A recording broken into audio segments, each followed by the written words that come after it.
Twongeye kubasuhuza inshuti bakunzi ba ATV Rwanda, aha turi ni ku Murindi ahari kubera imurika bikorwa ry'ubuhinzi n'ubworozi ku nshuro ya 17. Elia, uyu munsi byari bimeze bite? Alice, uyu munsi ubanziriza uwanyuma muri murika bikorwa ry'ubuhinzi n'ubworozi ku nshuro 17 nkuko watangiye ubisobanurira abanyarwanda.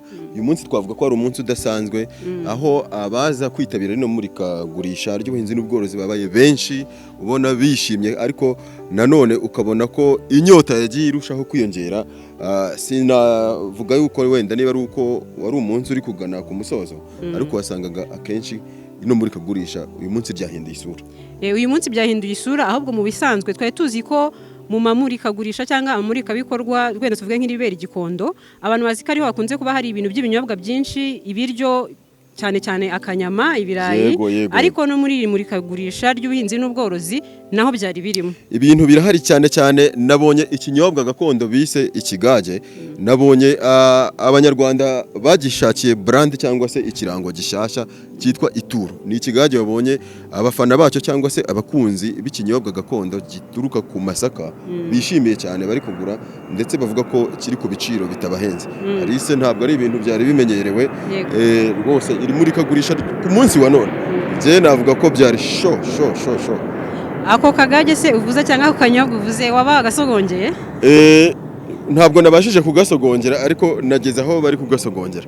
Urebye ugereranije n'izindi stand, sinzi niba wenda twavuga ko ari affordability cyangwa se ibiciro byoroheye buri wese, ariko twavuga ko ari ikinyobwa wasanze buri wese yishimiye. Ngira ngo Alice ushyire mu murongo neza abadukurikiye wenda bamenye n'ibiganiro twabategure kuri uyu munsi. Yego, urakoze cyane Elias. Uyu munsi rero twaganiriye n'umwe mu bafatanyabikorwa ba Sayike aribo Fisher Global Limited, bakaba ari abahinzi b'urusenda, ariko urusenda rwoherezwa mu mahanga mu Bushinwa.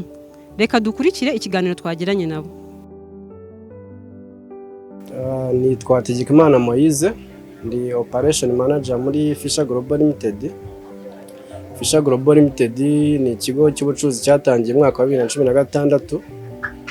Dutangira dukora transport tuvana n'ibintu mu mahanga cyo mwita import.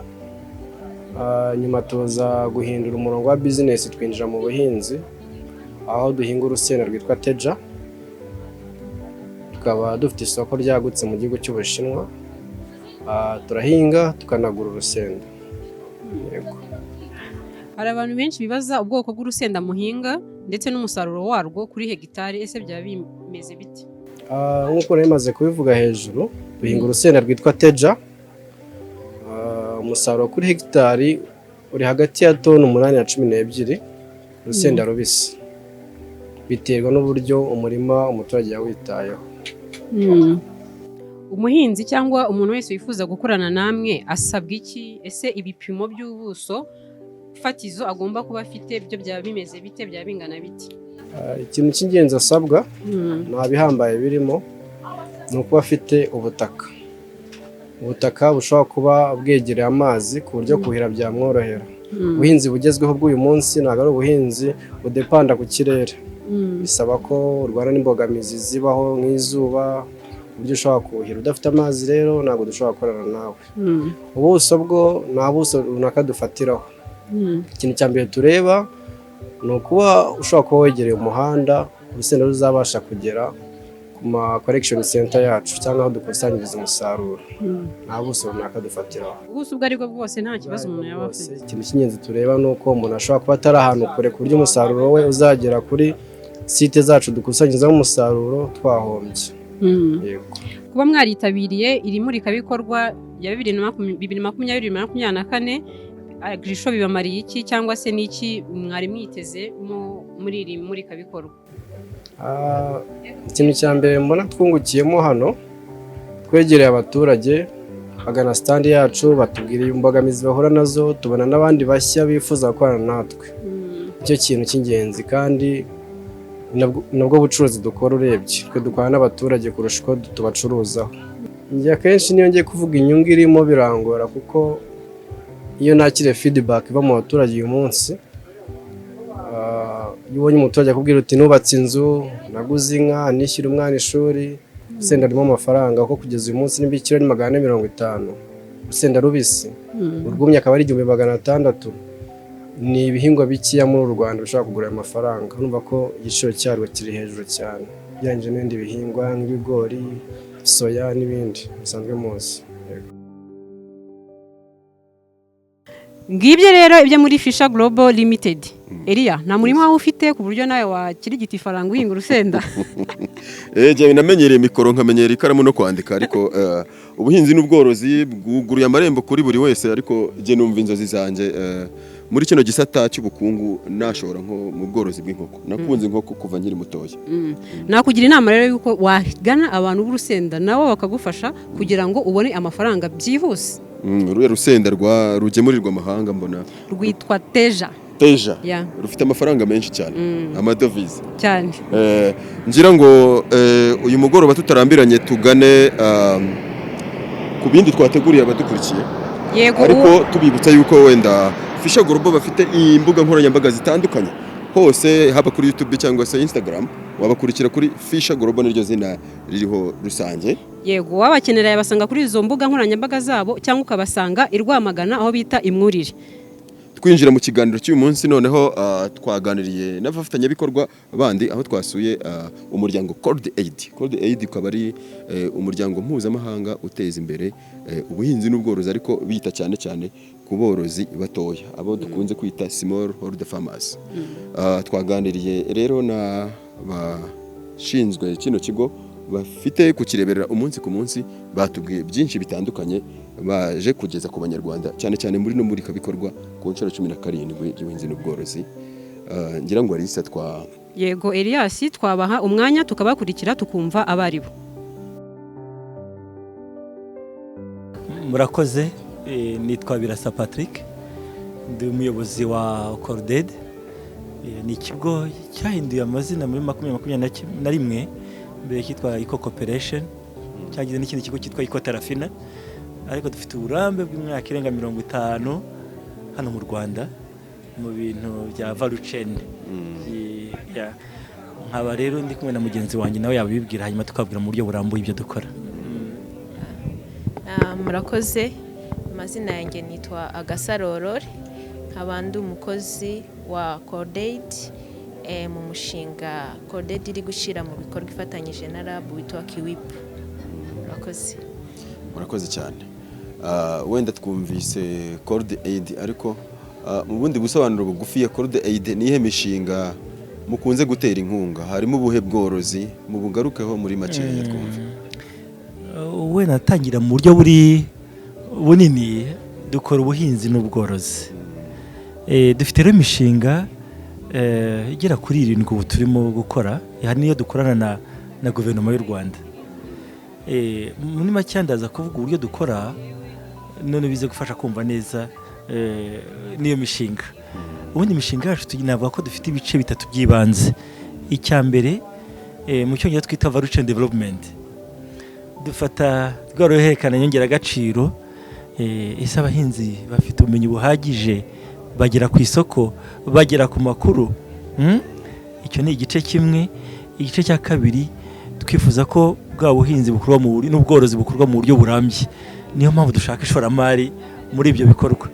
Dukorana rero n'ibigo bitandukanye, tubaza kubibabwira mu buryo burambuye, kuva kuri microfinance, amabanki, noneho haje n'ibigo by'ikoranabuhanga byinshi dukorana nabyo, ndaza kubasobanurira. Icyo ni igice cya kabiri cyerekeye mu cyongereza access finance, cyerekeye kugera ku mari. Igice cya gatatu nuko dukunze iki kiganiro mwadutumiyemo. Ibi bisaba abantu ko basangira amakuru, ibintu byo gufasha abahinzi kuganira, gukorana n'abahinzi. Umuntu ahora yihindura areba ikibazo gihari, hanyuma akareba ukuntu agisubiza. Niyo mpamvu mu kazi dukoramo dukoresha uburyo bwitwa market system development approach. Ni uburyo bujyanye no kugira ngo ugere ku isoko, ariko buryo ureba ikibazo. Hari n'igihe ikibazo gitera ikindi, ikibazo urimo kugikemura kigatera ikindi kibazo. Reka mpe Aurore nawe rwose bisesengure kurushaho. Murakoze. Aurore ni karibu rwose cyane. Murakoze. Nibyo koko warubajije uti se ko abahinzi cyane cyane abatoya, kuko twebwe nibo twitaho cyane, abo bita small holders farmers, babahinzi bahinga ku buso butoya kugira ngo bazamuke bafatanyije. rero Cordaid ikintu yakoze cyane cyane mu mishinga yayo yose iri gushyira mu bikorwa harimo gushishikariza abahinzi gukorera hamwe binyuze mu matsinda yo kwizigama kugira ngo babanze nabo ubwabo bige kwizigama. Usanga natwe kwizigamira ari ikintu abantu batari bagira umuco, ariko twebwe tubigisha binyuze muri ya matsinda yo kwizigama baba barimo, tukabahugura cyane cyane ku buryo bwo gucunga umutungo wabo ndetse n'uburyo bwo gukorana n'ibigo by'imari.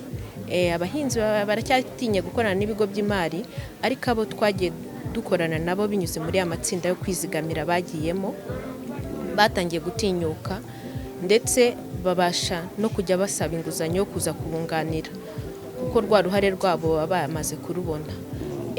Urugero ni nk'amatsinda yabashije kwishyira hamwe, abasha cyane cyane mu gice cy'uburasirazuba mu karere ka Kayonza, umushinga Cordaid igize gushyira mu bikorwa witwaga Starlit, babasha kwishakira uburyo bwo kuhira kandi bakoresheje imirasire y'izuba, kuko urumva turi kuri cya gice cyo kugira ngo turengere ibidukikije, twarangiza tukanabafasha kugira ngo babashe guhangana n'imihindagurikire y'ikirere binyuze muri ya matsinda baba bari gukoreramo, bakizigama ndetse n'ibigo by'imari, bya bigo by'imari twabahuje nabyo bikaza bikabunganira kuko ubushobozi ntabwo baba babufite buhagije, ariko iyo babashe kwizigama ikigo cy'imari kikaza kikabunganira, babasha kubona amafaranga ahagije kugira ngo bashore bagure nk'iyo mashini ibafasha kuhira kugira ngo bajye bahinga igihe cyose n'umusaruro ukiyongera,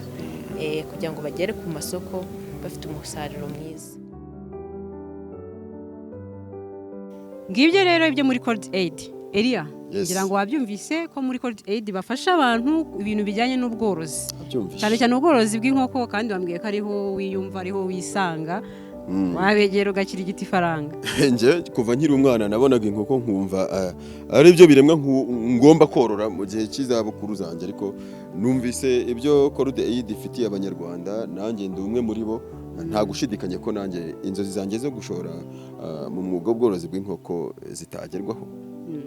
Ndakwifuriza amahirwe masa. Yego Alice, uzahahe kandi uronke. Yego cyane rwose. Ibyo nibyo rero twabashije kuganira nabo, ibi kiganiro kirambuye tuzabikibagezaho ku munsi w'ejo. Yego nibyo Alice, ariko ntidusayike muri cyo kiganiro tutongeye kwibutsa abakurikiye rino muri kabikorwa ku nshuro 17 ko imyidagaduro hano muri Agri Show ari ikintu cyitabiriwe cyane, urubyiruko rufungurirwa amarembo, cyane cyane ko hano kwinjira ari ubuntu, nta kiguzi nko mu yandi mamurika bikorwa, cyane cyane twavuga nko muri rino muri kabikorwa ribera igikondo. Hano imyidagaduro ni ubuntu, wabonye kuntu abajene bidagadura cyane. Bivuze iki wenda haba hanze y'imurika bikorwa no mu buzima bwa buri munsi, ino myidagaduro urayifata nk'iki hano? Urakoze Elias, icyo bivuze urabona, ubundi tumenyereye ko abantu hari bafata ko imurika bikorwa ry'ubuhinzi n'ubworozi abantu bazamo ari abahinzi baza bafite amasuka se, cyangwa aborozi barimo nyine ukumva ko harimo abahinzi n'aborozi gusa. Ariko siko biri. Iri murika bikorwa riba ryakira abantu bose kandi b'ingeri zose, hanyuma igitangaje nuko haba harimo imyidagaduro iri ku rwego rwo hejuru, ku buryo navuga ngo ibintu biba ari show. Nibyo Alice, uno wenda rumunzi ubanziriza wa nyuma, iri no muri kabikorwa rirasozwa ku mugaragaro ejo ku munsi waryo wa nyuma, ariko ibyo kuza hano abantu bitwaje isuka ntabwo ari byo nkuko bigarutseho, ahubwo nabonye abantu benshi bamaze guhugukirwa no kuza kurahura ubumenyi. Urasanga ari umusaza, ari umukecuru, ari urubyiruko, bafite ikayi n'ikaramu, bafite igitabo, barashaka kuza kwiga udushyashya. Twavuga ko nta gushidikanya banavomye ubumenyi bwinshi cyane muri kabikorwa. Alice, ngira ngo tugana ku musozo, wanashimira abari badukurikiye hano kuri Agri Business TV Rwanda cyangwa se ATV Rwanda, mukora subscribe kuri ATV Rwanda, harimo akazogera murakabonaho, musangize abadukurikira bino biganiro by'indashyikirwa, ndetse munakore share, tubyibutse ko no gusangiza abandi ibiganiro cyangwa ikiganiro tuba twabagejejeho, kugira ngo bigere kure kandi mukomeze mubikurikire muri benshi. Reka tubifurize umugoroba mwiza rero abari badukurikiye Alice. Yego turabashimiye cyane, tubibutsa ko tuzasubira ku munsi w'ejo. Murakoze cyane. Bye bye.